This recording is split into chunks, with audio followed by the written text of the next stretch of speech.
กูเสียบเบาแล้วไม่อยู่ข้างเดียวโอ้ยเชี่ยโอเคได้แล้วเข้ามาข่าวยังสวัสดีครับยินดีต้อนรับสู่รายการบอสตันข่าวนะครับ EP ที่เท่าไหร่วะ137ใช่ป่ะใช่ป่ะ137ป่ะใช่ป่ะเริ่มเลยดีกว่านะฮะเคยอยากตัดเพื่อนออกจากชีวิตกันไหมครับบอสอ่านข่าว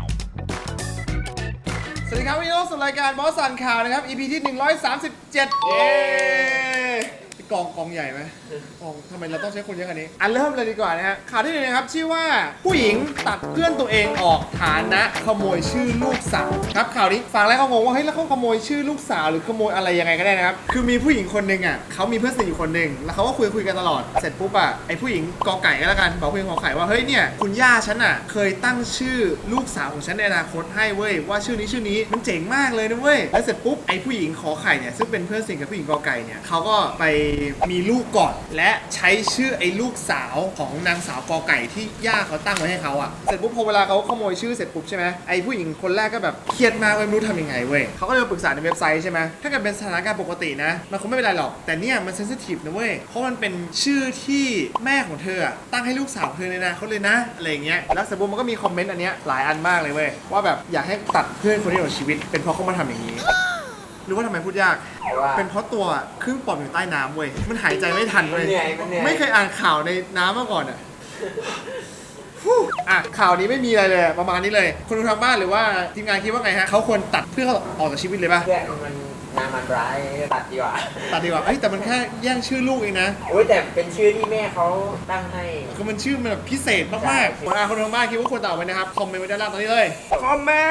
นต์มากันกับข่าวที่2นะครับชื่อว่าเปิดตัวสระว่ายน้ำยอดตึกราดฟ้ามองวิวได้360องศาชาวเน็ตงงทางขึ้นลงอยู่ไหนก็อันนี้เดี๋ยวมีรูปให้ดูนะครับก็คือว่าเป็นตึกหนึ่งเว้ยเรื่องราวมีตึกเนี้ยซึ่งเขาชื่อว่า The Infinity London นะครับก็รู้กันอยู่ว่าอยู่ที่เมืองลอนดอนเสร็จปุ๊บตึกเนี้ยคือมันยังสร้างไม่เสร็จหรอกแต่ว่าภาพ 3D อะไรพวกนี้มันก็มีออกมาแล้วตึกมันสวยมากข้างบนเป็นอย่างนี้เว้ยสระว่ายน้ำสี่เหลี่ยมที่กั้นไปด้วยกระจกอย่างเดียวเว้ยคนก็เลยงงว่าเฮ้ยเดี๋ยวก่อนนะถ้ามันเป็นอย่างเงี้ยแล้วคนมันขึ้นลงยังไงวะเนี่ยคือคนชาวเน็ตก็งงกันมากๆว่าทำยังไงนะครับก็เลยมีถึงกับคนวาดการ์ตูนออกมาแซวว่าอย่างเช่นเฮ้ยวิธีการเข้าต้องดิ่งบ้างแบบหนังสติ๊กยิงข้ามจากตึกหนึ่งไปหรือเปล่าหรือว่าต้องขึ้นเฮลิคอปเตอร์ลงมาเว้ยปล่อยคนลงมาแล้วถ้าเกิดเวลาที่จะออกเนี่ยก็จะดันคนออกจากตึกไปเลยดันไปเลยแล้วก็รอคนชุดใหญ่เข้ามาเล่นเสร็จปุ๊บเนี่ยไอตัวเจ้าของโครงการเองก็เลยมาแถลงว่าอ๋อจริงๆแล้วมันมีทางเข้าครับแต่มันพิเศษให้จินตนาการว่ามันเหมือนแบบที่2ของเรือดำน้ำคือมันจะขึ้นมาต่อเมื่อมีคนจะเข้าออกแล้วก็ลงไปใหม่ตอนที่ไม่มีคนเข้าออกรู้สึกไงถ้าเราจะลงแล้วเราต้องหาใครเขาอาจจะมีเซ็นเซอร์เปล่าเขาอาจจะมีจาวิสกูจะลงโอเคอย่างนี้เปล่าถ้าเป็นเด็กกินตายตรงนั้นเลยนะหรือไม่วิธีนึงก็คือโดดตกตึกไปเลยไม่น่ากลัวข่าวที่3ครับข่าวนี้ครับเป็นข่าวคุณยายกลายเป็นโฟรเซนราชนีน้ำแข็งเพราะถูกซัดออกไปกลางทะเลพร้อมบัลลังก์เราวับมาทำไมวะเปลี่ยนบรรยากาศบ้างค่ะเป็นเพราะว่าข่าวที่3เนี่ยเกี่ยวกับทะเลนั่นเองนะครับเรื่องราวนี้นะครับมีอยู่ว่าข่าวนี้นะครับมาจาก Twitter โดยที่คนที่โพสต์ Twitter นี้นะครับชื่อว่าคุณคริสตินนะครับเป็นหลานอายุ24ของคุณยายคนนี้คุณยายคนนี้เป็นใครคุณยายคนนี้นะครับเขาได้ทำการไปเที่ยวที่แบบว่าแถวทั่วโลกนะครับในที่นั้นเขาไปไอซ์แลนด์น้ำมันมาแล้วเว้ย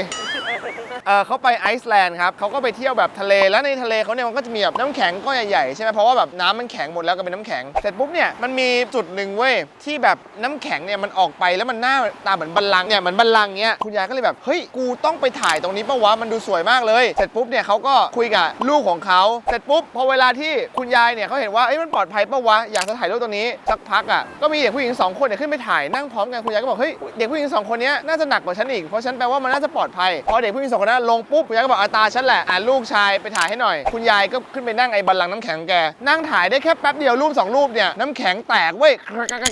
คุณยายก็ลอยออกไปโดยที่ลูกชายของแกเนี่ยก็ถ่ายรูปรัวๆเลยลูกชายแกก็เรียกร้องความช่วยเหลือนี่แหละโดยที่ให้ไลฟ์การ์ดข้างทะเลเนี่ยคือที่เมืองนอกเนี่ยในตามทะเลที่เขาอนุญาตให้คนเล่นได้เนี่ยจะต้องมีไลฟ์การ์ดเสร็จปุ๊บเนี่ยเขาไปแจ้งไลฟ์การ์ดปรากฏว่าไลฟ์การ์ดบอกว่าเฮ้ยณเวลานี้มันไม่ทันแล้วเว้ยเพราะว่าคุณยายลอยออกไปไกลเกินกว่าที่ไลฟ์การ์ดจะช่วยได้แล้ว เขาก็เลยต้องแบบหาเรือที่ลำที่ใหญ่กว่านั้นที่จะออกไปช่วยแกได้อะเข้าใจไหมปรากฏว่าโชคดีมากที่ตอนนั้นน่ะมีกัปตันคนหนึ่งอยู่พอดีนะครับเขาชื่อว่าแรนดี้ลาคาน์เขาเป็นกัปตันจากฟลอริดาไม่รู้ว่าทำไมขับมาไกลขนาดนี้อะไรก็แล้วแต่เรือเขาอยู่ตรงนั้นพอดีแล้วเขาก็เห็นเหตุการณ์เขาเลยขับเรือเข้าไปช่วยคุณยายออกจากบัลลังก์ของตัวเองนะครับก็หลังจากนั้นนักข่าวก็ให้สัมภาษณ์คุณยายว่าเฮ้ยคุณยายมันเป็นไงทำไมถึงแบบกล้าขึ้นไปอยู่ตรงนั้นเขาบอกว่าก็มันหน้าตาเหมือนที่เราสามารถนั่งได้นะแล้วก็มันน่าจะปลอดภัยเพราะเด็กผู้หญิง2 คนเคยนั่งก่อนหน้านี้แล้วคุณยายก็บอกว่าแล้วมันก็เป็นโอกาสเดียวที่ฉันจะได้เป็นราชินีจริงๆ Let it go, let it go.